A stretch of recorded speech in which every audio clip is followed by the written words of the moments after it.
right now, there is a very good chance that the physical weight of the sky is literally squeezing the air above you until it bakes you alive. Yeah, that is a pretty intense way to put it, but honestly, it's not wrong. I mean, you walk outside in the middle of July, Yeah. and the air doesn't just feel hot.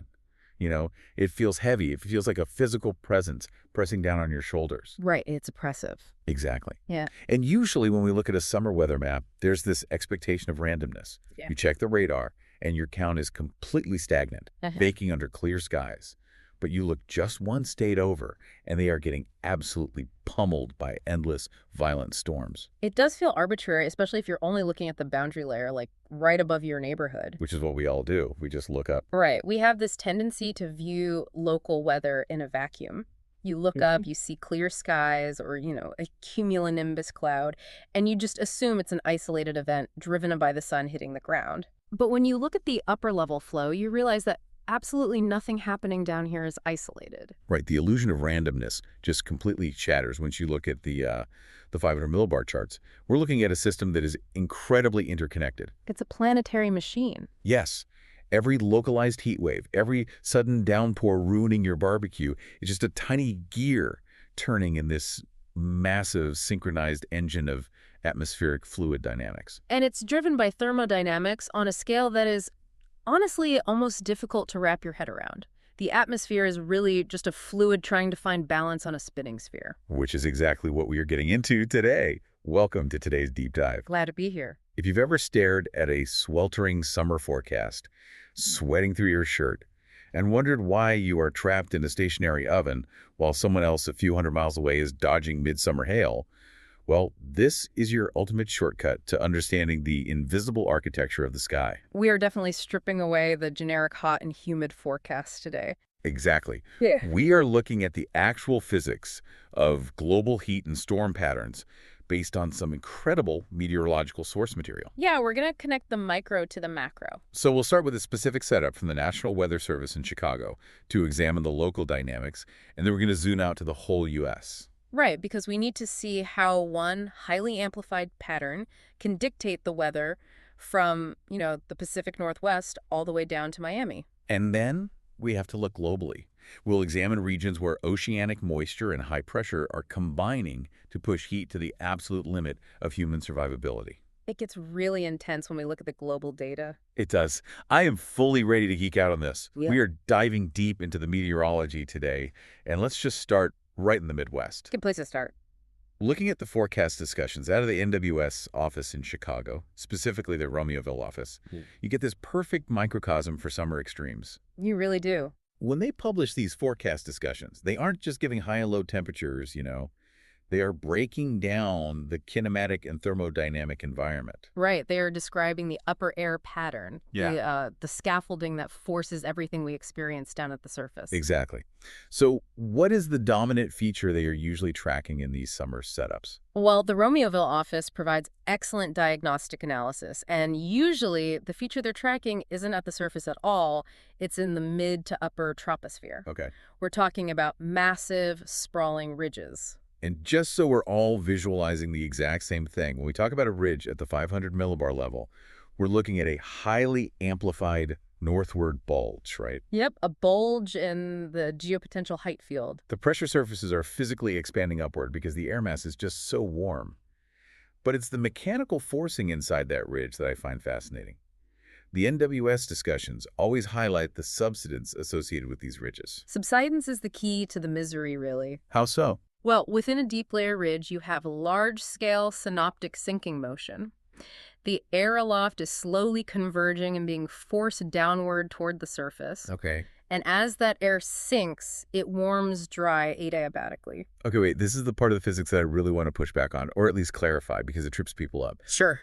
If we have air descending from the mid-levels of the troposphere where it's, well below freezing, why does it result in surface temperatures pushing 100 degrees? Shouldn't that descending air act like an air conditioner and bring relief? It seems like it should, intuitively. Right. But you have to factor in the pressure changes. Right. As that parcel of air descends from, let's say, 15,000 feet down toward the surface, it encounters higher atmospheric pressure, simply because there is more mass of air sitting on top of it.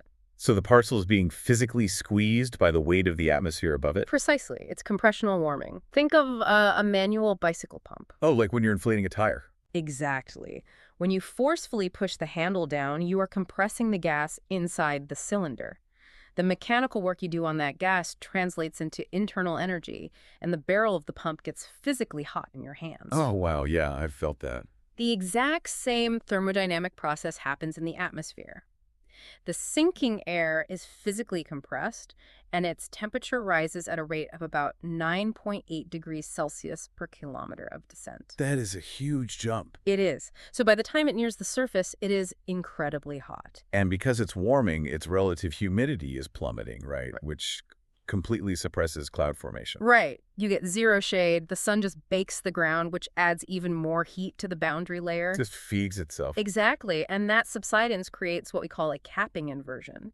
It puts a rigid thermal lid on the lower atmosphere. So the hot, humid air at the surface can't rise and form thunderstorms. No, because it eventually hits a layer of air just above it that is actually warmer than it is, so it's trapped. Which brings us to the moisture aspect, because the Romeoville discussions don't just talk about the heat, they constantly hammer on the dew points. Oh, yeah. The data they're looking at often shows daytime highs in the low 90s, but with dew points pooling in the upper 70s. A dew point in the upper 70s is a staggering amount of atmospheric water vapor. It means the specific humidity is exceptionally high. I mean, if I'm sitting in Chicago trying to sleep in an unair-conditioned apartment, and it's 11 p.m., and the dew point is 76 degrees, the air literally feels like a damp wool blanket. It's miserable. You don't get that radiational cooling at night because water vapor is such an effective greenhouse gas, right? Yep. It just traps the outgoing heat. It does. And the lack of diurnal cooling is what makes these heat events so lethal, honestly. The human body requires a recovery period at night. But to your point about the mechanics, when you have dew points in the upper 70s trapped under a subsidence inversion, you are essentially building a bomb. That's a good way to look at it. You have immense convective available potential energy, or CAPE, just waiting for a trigger. Right. Because the surface air is incredibly buoyant, it just can't break through the cap. But the ridge isn't uniform. The NWS discussions focus heavily on the periphery of this ridge, specifically the shortwave troughs. Right, the shortwaves embedded in the northwesterly flow aloft. Yeah. The shortwaves are the spark. A shortwave trough is a fast-moving, smaller-scale disturbance in the mid-level flow. Okay. It provides a localized area of divergence aloft, which forces upward vertical motion at the surface. Okay, let's unpack this. Is a cold front essentially acting like a wedge, physically forcing the lighter, hot, and humid air upward until it pops into a thunderstorm? That's exactly it. You have this massive, immovable ridge, the heat dome. And riding along the top of it, in the jet stream, are these little ripples of energy. The short waves. Yes. And when one of those short waves rolls over an area like northern Illinois or Wisconsin, it brings dynamic lifting. It physically pulls that hot, incredibly humid surface air upward, and that breaks the capping inversion. And once that cap breaks, all that stored heat is released explosively. Tremendously explosively. The parcels of air accelerate upward, the moisture condenses, and you get towering cumulonimbus clouds punching 50,000 to 60,000 feet into the atmosphere in a matter of minutes. What's fascinating here is how these cold fronts offer only brief relief. In this pattern, the heat and moisture just rebound in a day or two. Right, because the ridge itself hasn't moved. And that transition from the stagnant heat under the ridge to explosive thunderstorm development along its edge, that brings us to one of the most intense synoptic setups in meteorology.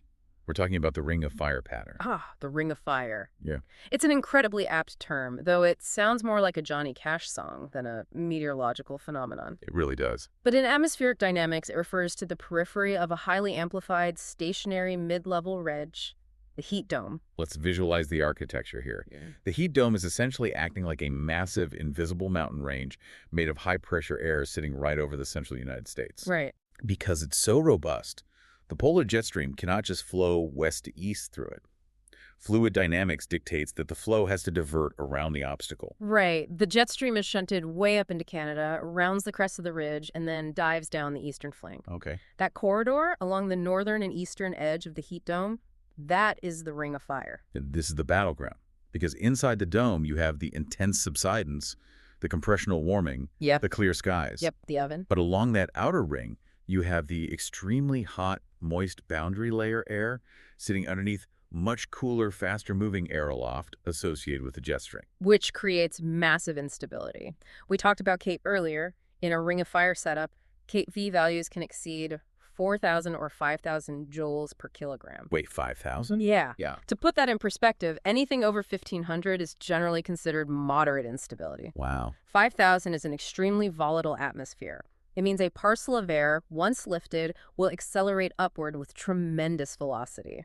And because it's happening on the edge of the ridge, where the jet stream is diving down, you introduce the next critical ingredient, wind shear. Exactly. Inside the heat dome, the winds are light and variable through a deep layer.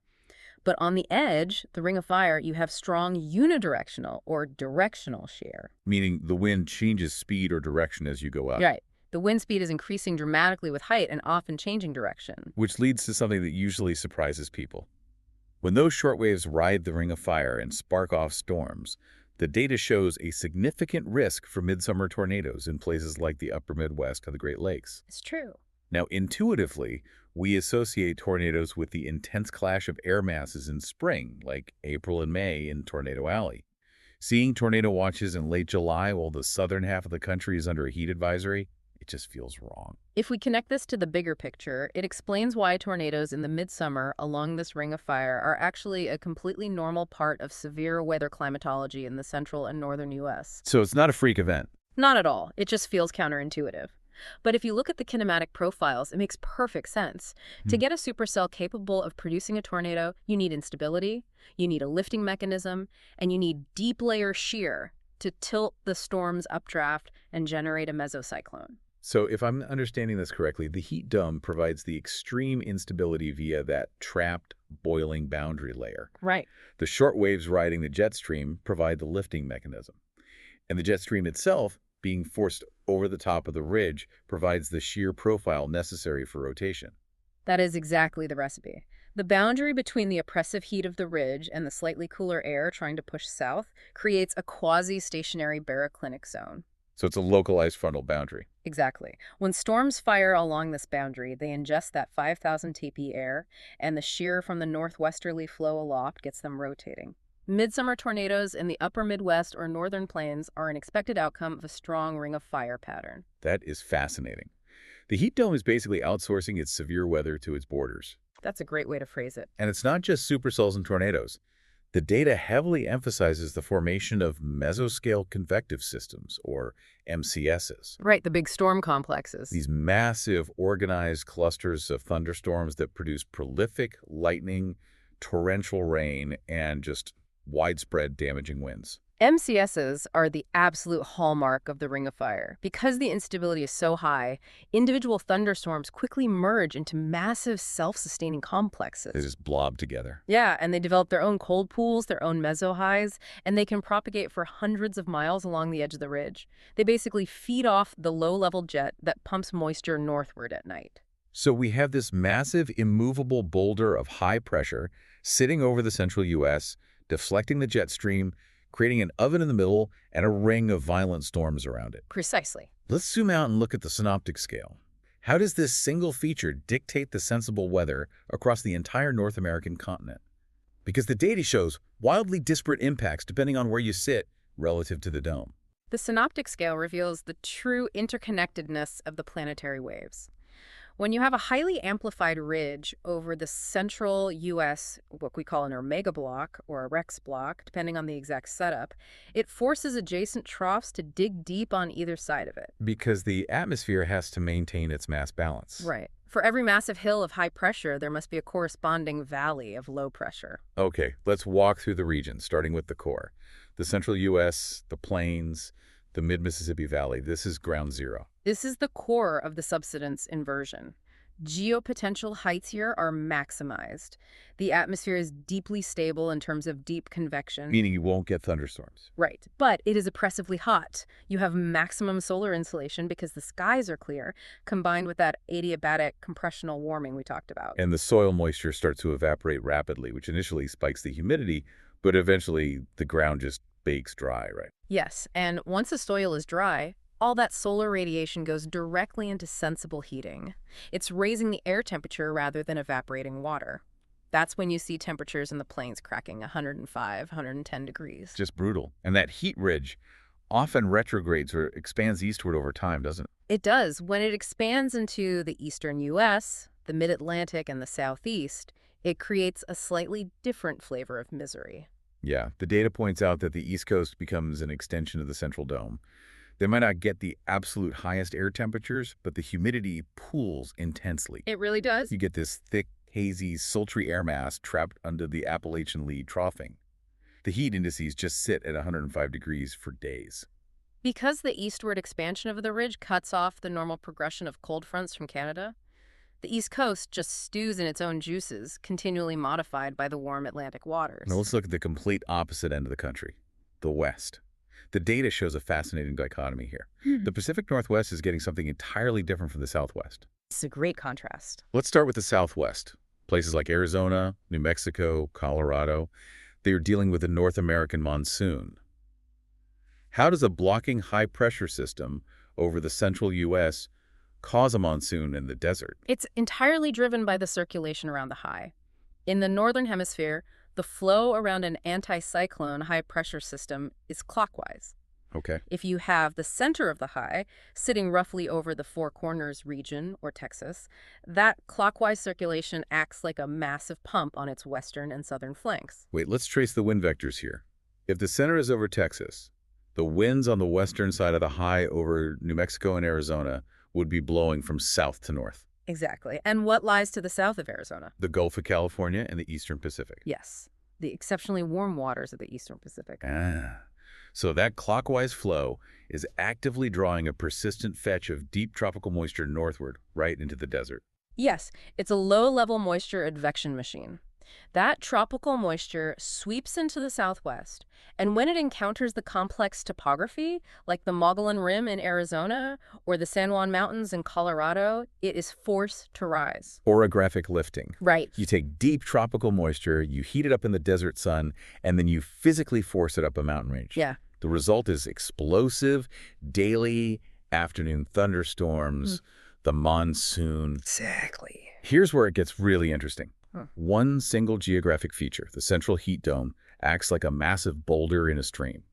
So the exact same ridge that is causing a dry baking trout in Oklahoma is simultaneously acting as a water pump flooding the arroyos in Arizona. That is incredible mechanics. It's a perfect example of teleconnections. Yeah. One feature drives contrasting realities, and you see that even more starkly in the Pacific Northwest. Right. While the Southwest gets the monsoon and the plains bake, Seattle and Portland are often entirely isolated from this heat.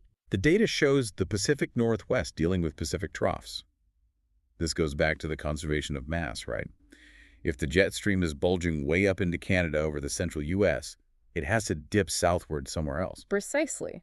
Long-wave troughing establishes itself off the west coast. The jet stream dives south out of the Gulf of Alaska, carving out a region of lower pressure and lower heights over the Pacific Northwest. Which means they are experiencing the exact opposite of the central U.S. Instead of subsidence and compressional warming, they have broad synoptic ascent. Rising air, cooling, condensation. They get onshore flow, pulling the cool marine layer off the 55-degree Pacific Ocean. So while Kansas is baking at 105 degrees under a rigid capping inversion, Seattle is sitting at 68 degrees with a steady drizzle and low stratus clouds, courtesy of the downstream trough. It really emphasizes how utterly pointless it is to just look at a localized forecast. You cannot understand why it's raining in Seattle unless you know that a heat dome is sitting over Omaha. It's all connected. But there is one more piece to the North American puzzle, and it might be the most crucial of all. We've talked extensively about the continental heat dome, but the data is very clear that this ridge does not act alone. No, it has a partner. It has a massive partner sitting out in the Atlantic Ocean, the Bermuda High. The Azores Bermuda High. This is a semi-permanent subtropical anticyclone. It is a fundamental feature of the global atmospheric circulation, specifically the descending branch of the Hadley cell. Okay, let's break that down, because this is where the planetary scale physics really kick in. The Hadley cell is driven by the intense solar heating at the equator, right? Yes. The sun beats down on the equator, the air warms, becomes incredibly buoyant, and rises to the tropopause. Because it can't go into space, it diverges poleward flowing north and south. Okay. By the time this air reaches roughly 30 degrees latitude, it has cooled radiatively and it becomes dense enough to sink back toward the And surface. as it sinks, we get that compressional warming again, creating massive, semi-permanent zones of high pressure in the subtropics. Right. And the Coriolis force, the rotation of the Earth, deflects this sinking air, setting up the anticyclonic clockwise rotation. Thus, the Bermuda High is born. Exactly. It's a colossal mountain of high-pressure air sitting over the western Atlantic. And during the summer months in the northern hemisphere, as the sun's direct rays shift north, the Hadley cell shifts north with it. And the Bermuda High expands westward. Yes, often extending its ridges right into the southeastern United States. This expansion is what completely alters the thermodynamic profile of the U.S. Because the Bermuda High isn't just sitting there passively, it is actively modifying the air mass. Let's look at the surface vectors again. Okay. Clockwise flow around the high means the winds on its western edge, the side brushing up against the U.S. are blowing strongly from the southeast to the northwest. It acts as an atmospheric river, a persistent low-level jet. And look at what that air is flowing over. The Gulf of Mexico and the western Atlantic. And the data notes that during mid to late summer, the sea surface temperatures in the Gulf are running in the low to mid-80s Fahrenheit. In some localized areas, even hitting the upper 80s. Which is incredibly warm. Yeah. How does a high-pressure system sitting over the ocean physically pump air all the way into the Midwest? Well, water has an incredibly high specific heat capacity. It holds a massive amount of thermal energy. When you have a persistent fetch of air blowing across hundreds of miles of 85-degree water, the air mass becomes heavily modified. Oh, I see. Evaporation rates are enormous. The sensible heat flux and latent heat flux from the ocean surface into the boundary layer literally saturate the air. So the Bermuda High acts as a gigantic, relentless conveyor belt, scooping up all that latent heat and specific humidity from the Gulf of Mexico and advecting it straight into the Gulf Coast, up the Mississippi River Valley, and directly into the central U.S. heat dome. This raises an important question, right? We can never just look at land-based weather. Our continental heat waves are utterly dependent on oceanic high-pressure systems. It's the moisture pump that sustains the misery. The heat dome provides the temperature, but the Bermuda High provides the dew point. If the Bermuda High was weaker or positioned further east, the central U.S. would still be hot under the ridge, but it would be a dry heat. The dew points would be in the 50s, not the upper 70s. Exactly. So the reason Chicago feels like a tropical jungle at midnight is directly tied to the Coriolis force acting on sinking equatorial air over the middle of the Atlantic Ocean. That is wild. It is. And that Gulf moisture pumped in by the Bermuda High has a dual purpose, doesn't it? It doesn't just make the heat index unbearable. It is the raw fuel for the Ring of Fire. Absolutely. We discussed the massive CPE values, the 5,000 joules per kilogram. Right. CP is highly sensitive to boundary layer moisture. Without the Bermuda High constantly replenishing the low-level moisture, those mesoscale convective systems riding the edge of the heat dome would literally starve to death. The storms ingest that Gulf moisture like an engine intakes fuel. They pull it up into the updraft, it condenses and releases latent heat, which makes the updraft even more buoyant, pulling in even more moisture. It's a positive feedback loop. And this leads us to the steering influence of the Bermuda High. Because it's such a massive, deep layer feature, it doesn't just steer low-level moisture. It dictates the entire mid-level steering flow for the Atlantic basin. Which means it controls the hurricane tracks. Exactly. Tropical cyclones cannot penetrate the strong subsidence and high pressure of the Bermuda High. They have to follow the path of least resistance around its periphery. If the Bermuda High is parked far out in the central Atlantic, a hurricane coming off Africa will hit the western edge of the high and recurve out to sea, completely missing the U.S. But if the Bermuda High expands and builds westward, locking in over the east coast, then the steering currents force that tropical cyclone straight west. It gets driven right into the Caribbean, the Gulf of Mexico, or slammed into the Florida Peninsula. The positioning of that single anticyclone determines whether the eastern seaboard has a quiet summer or a devastating hurricane season. it is the invisible hand guiding the atmosphere. And because these synoptic features, the central heat dome and the Bermuda High, are so massive and deeply entrenched, they get stuck. They create blocking patterns that can last for weeks. Right. Which sets up an incredibly frustrating and bizarre localized phenomenon that the data highlights. specifically in the Midwest. You're referring to the repetitive nature of the convection. When the synoptic scale forcing doesn't move, the mesoscale effects repeat themselves like a broken record. Yes. The data points out these scenarios where continuous rounds of storms impact places like Wisconsin or Illinois day after day. They give the example of rain delays at baseball games in St. Louis and Milwaukee. Oh, If you're a fan sitting in Busch Stadium and your game gets washed out by a massive thunderstorm 4 days in a row, it feels like a freak anomaly. It feels targeted. But mechanically, it's a process called storm training. storm training is a fascinating fluid dynamics problem. It occurs when multiple convective cells track over the exact same geographical area in rapid succession.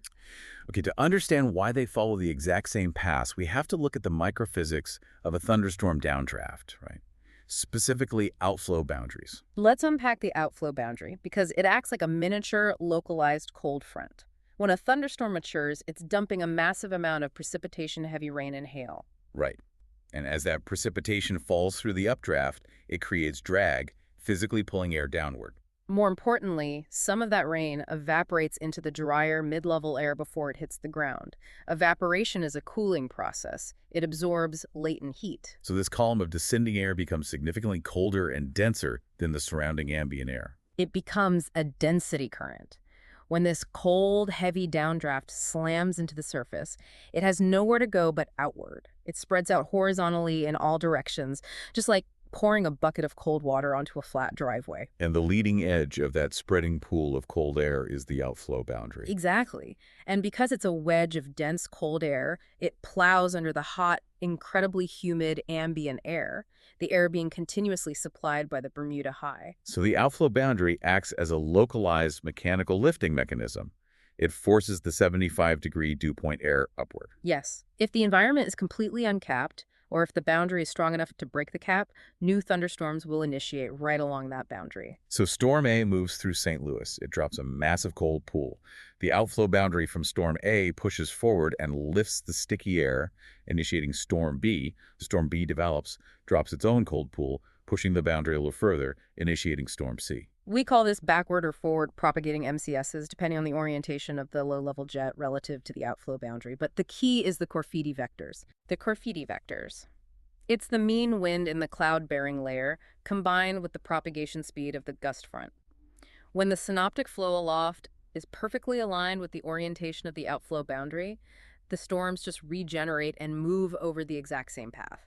Okay, so this is basically like a train running on a track, except the previous train literally laid down the cold air tracks for the next one to follow. That is a perfect analogy.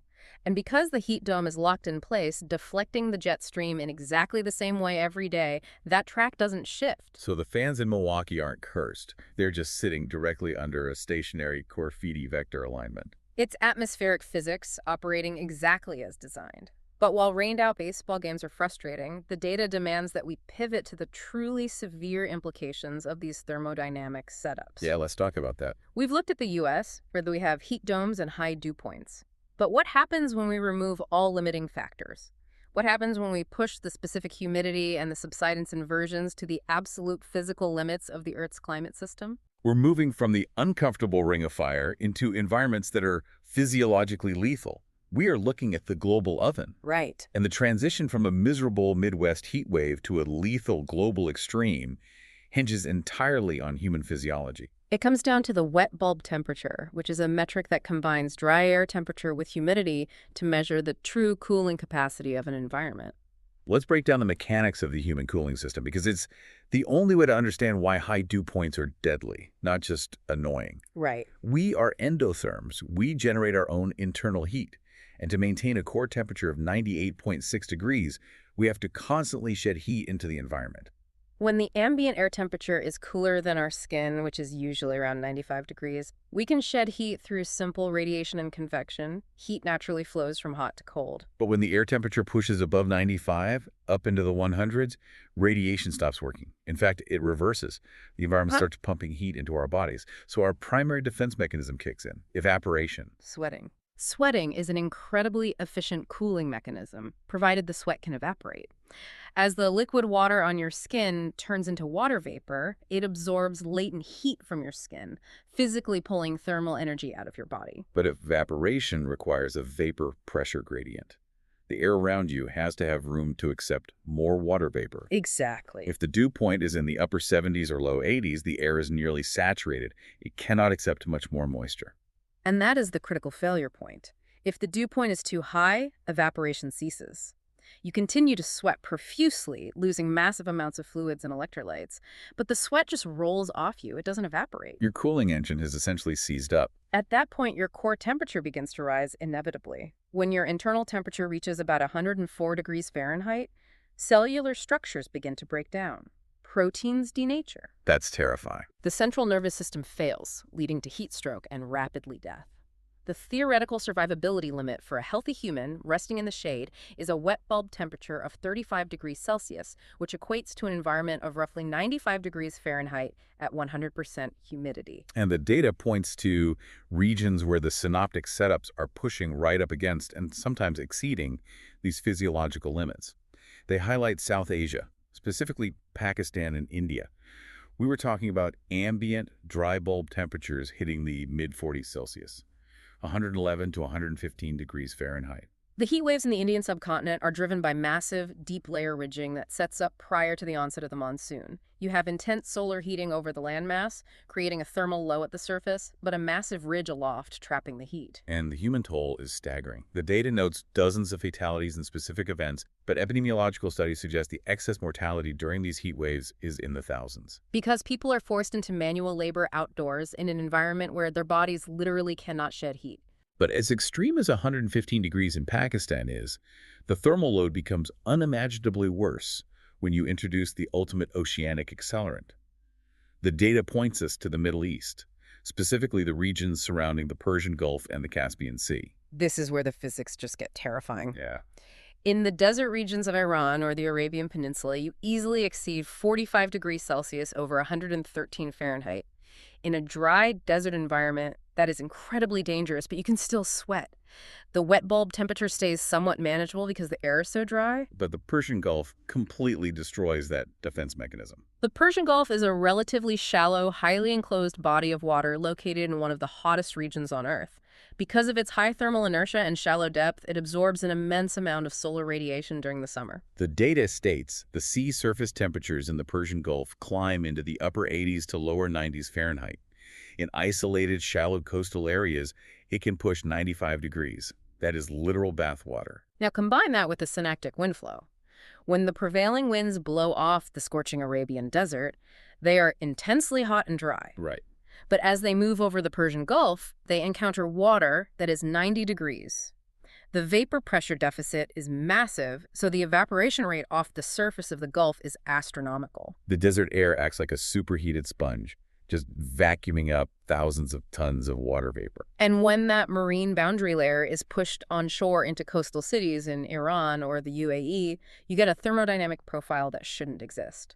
You have ambient air temperatures above 110 degrees Fahrenheit, combined with dew points in the low 90s. Dew points in the 90s. We were complaining about a 75-degree dew point in Chicago. A dew point of 90 degrees and an air temperature of 110 degrees yields a heat index that breaks the charts. It pushes well past 150 or 160 degrees Fahrenheit. At those levels, the wet bulb temperature frequently exceeds the 35 degrees Celsius survivability limit. If you step outside without air conditioning, regardless of how much water you drink, regardless of if you are sitting completely still in the shade, your body will accumulate heat until you die. It's an environment that is physically incompatible with human life. Yeah.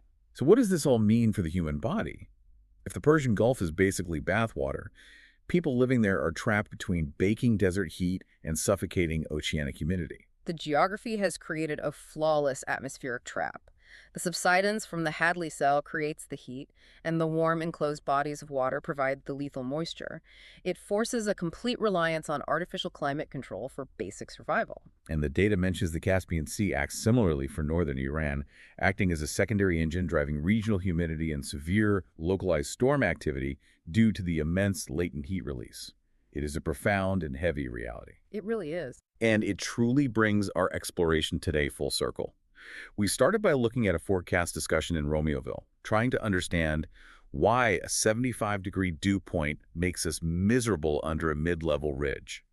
We unpacked the adiabatic physics of compressional warming, showing how the weight of the sky literally squeezes heat into the air. We examine the kinematic profiles of the Ring of Fire, revealing how a stationary heat dome forces the jet stream to spin up midsummer tornadoes and backward propagating MCSs along its periphery. We tracked the atmospheric river generated by the Coriolis force on the Bermuda High, relentlessly pumping Gulf moisture into the Midwest. Right. And finally, we looked at the ultimate extrapolation of those thermodynamics in the Persian Gulf, where extreme subsidence and oceanic evaporation combine to push the wet bulb temperature beyond the limits of human physiology. It's all one massive, interconnected, fluid dynamic machine. Which is why the safety data provided is so critical. Understanding the kinematics of a cold pool or the thermodynamics of a subsidence inversion doesn't stop the heat wave. No, it doesn't. If you are under a heat advisory, you are facing a massive physical force. You must respect the limits of your body's evaporative cooling system. Hydration and limiting peak afternoon exposure aren't suggestions, they are biological imperatives in these setups. Absolutely. The warnings issued by the NWS are the localized translation of a planetary machine signaling that the boundary layer is becoming hostile. You have to take them seriously. Obey local heat advisories, air quality alerts, and severe weather warnings. We can map the physics, but we can't change them. And that leaves me with one final provocative thought to chew on, building on everything we've explored regarding wet bulb limits and atmospheric circulation. If bodies of water like the Persian Gulf and the Caspian Sea act as massive atmospheric humidifiers that drive localized deadly heat indices, how will human architecture, city planning, and even our daily schedules have to radically evolve in these regions to survive a permanently altered ring of fire? That's a really good question. If we are moving toward a future where a stationary marine layer renders the outside air physiologically unsurvivable for weeks at a time, how do we redesign our cities? Do we become nocturnal? Do we build subterranean infrastructure? It changes the very foundation of how human beings inhabit the Earth. It demands an adaptation strategy on a scale we haven't even begun to fully conceptualize. The atmosphere will find its balance. The question is whether our infrastructure can withstand the equilibration process. And that is exactly the kind of deep, systemic question we love to leave you with. Thank you so much for joining us for this deep dive into the inviolable thermodynamic architecture of our sky. The next time you look at a summer weather map or just step outside into a heavy summer afternoon, you'll know exactly what gears are turning in the machine above you. Stay safe, respect the wet bulb limits, and we will see you on the next deep dive.